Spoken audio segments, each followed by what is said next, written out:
Welcome to the second part of the series. I am goated.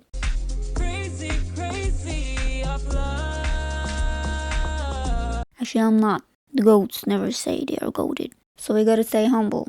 Anyway, I will explain how to practice if you want to get work in anime production. I am giving out valuable information and help. Again, for free.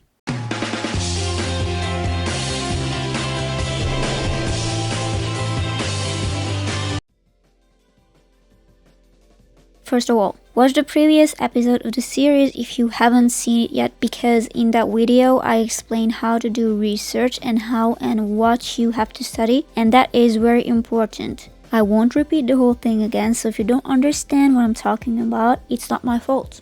There's another important thing I have to mention. If you don't know the fundamentals of animation and haven't practiced anything, don't do what I'm about to share in this video yet, please. As painful as it sounds, if you're a complete beginner, you gotta do those basic exercises like the ball bounce, swing, head turn, blah blah blah, and then move on to the more complex ones like walk and run cycles, character acting, and so on. As I always say, Anikis, we're building the house from the foundation. If you are past those and you are sure you have the necessary basic skills in animation, then let's go.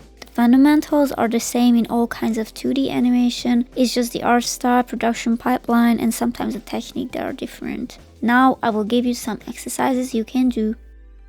The first exercise, this could be considered a warm-up before animating more difficult things, is to make layout studies, just drawings, to get familiar with art styles within anime and to practice color markings. Save some pretty layouts on your board or computer. You can either try to copy these, do not trace, or come up with completely new ideas. You can draw your own characters. You can draw manga panels as if they were anime layouts. You could even draw memes.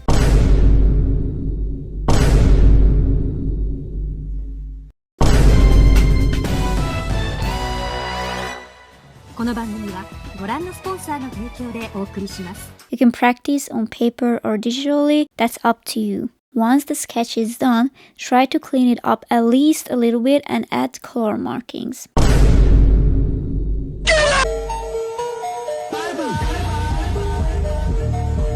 Draw the lines first. Blue lines indicate the border of shadows, red lines indicate highlights or blush.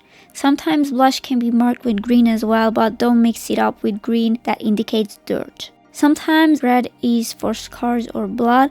A darker shade of blue can indicate extra shadows. How can you fill these in? Blue and turquoise or green are for shadows. Yellow can mark highlights. Orange is for shadow on the skin. There can be a darker shade of orange for extra shadows as well. Pink and sometimes purple mark the shadow areas on the hair. Even though I just listed all these markings, don't come at me if you see layouts that have different colors. It really depends on the production and the studio, so always follow what's on the character sheet, please. You can also add background sketches to your drawings. If you want to work on LO and not just second key animation, this is important.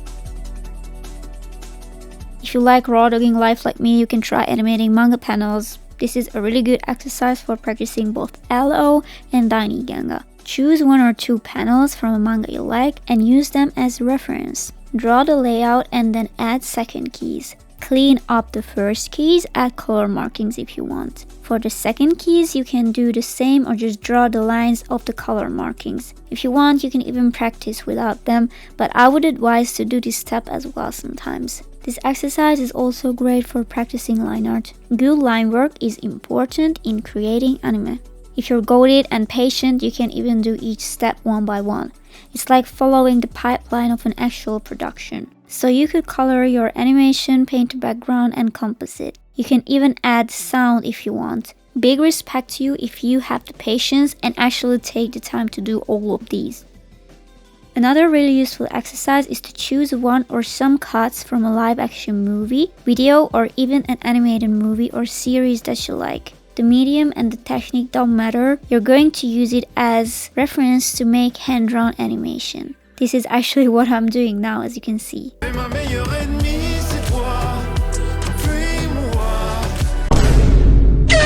After you chose the cut, export the frames, not all of them obviously, and save them to a separate folder. You can rotoscope if you want. That can be good for getting familiar with different types of movements, pacing and timing. But it's more challenging and will make you improve faster if you use the frames as reference and observe them while animating. If you want to level this up even more, you can use your own characters or draw the animation in your own style. Don't forget about gesture drawings, anatomy practice, line work, facial expressions, and so on. If you want to become a good or at least a decent animator who specializes in frame-by-frame 2D animation, you have to have a solid base in drawing, so don't neglect it. It's actually refreshing sometimes to doodle and practice drawing characters between working on your animations. You can also add the drawings that came out well to your portfolio. All of the exercises I mentioned are great not just to practice and become better at animating, they help you develop your art skills as well.